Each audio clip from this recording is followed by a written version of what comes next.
Today, I will be talking about the charity that I support for the 2013 Project for Awesome, the NephCure Foundation. The NephCure Foundation is the only organization committed exclusively to support research seeking the cause of the potentially debilitating kidney disease, FSGS and nephrotic syndrome. In your body, what function do your kidneys have?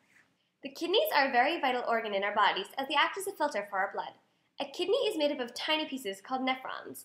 Each nephron has a glomeruli and tubules. They take in unfiltered blood, filter it through the glomerulus, and get rid of the waste products through the tubule. The waste products being urine. The nephrons are like a coffee filter. They allow some substances to pass through, while others to not.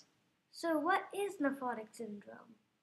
Nephrotic syndrome is a series of symptoms for various diseases, such as minimal change disease and FSGS. Nephrotic syndrome symptoms consist of high levels of protein in the urine, proteinuria, swelling around the eyes, feet, and hands, edema, increased blood pressure, hypertension, low blood protein, hyperproteinemia, and high levels of blood cholesterol, hypercholesterolemia. It can also increase the risk of infections.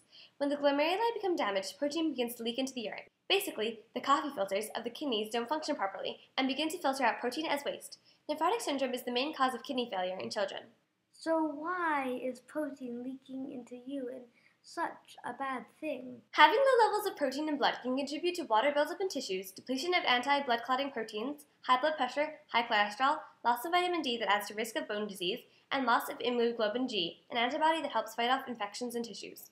Protein leakage over long periods of time can lead to kidney damage or even kidney failure. My brother Ethan, who is now 9 years old, was diagnosed with minimal change disease in October of 2012. To keep his nephrotic syndrome at bay, he has to take high doses of the steroid prednisolone and is now on cyclosporin, an immunosuppressant drug.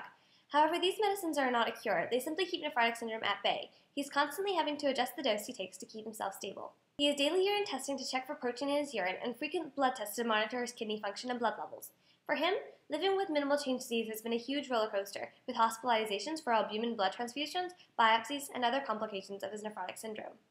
The NephCure Foundation raises awareness and funds research to try and find a cure for nephrotic syndrome. They are dedicated to be a source of information on nephrotic syndrome. They are a leading charity that funds research for nephrotic syndrome. They try to attract researchers to this field as well as educating the public about nephrotic syndrome. If you want to vote for this charity, go ahead and do so, but if not, check out all the other charities working for the Project for Awesome. Happy holidays and the FTBA.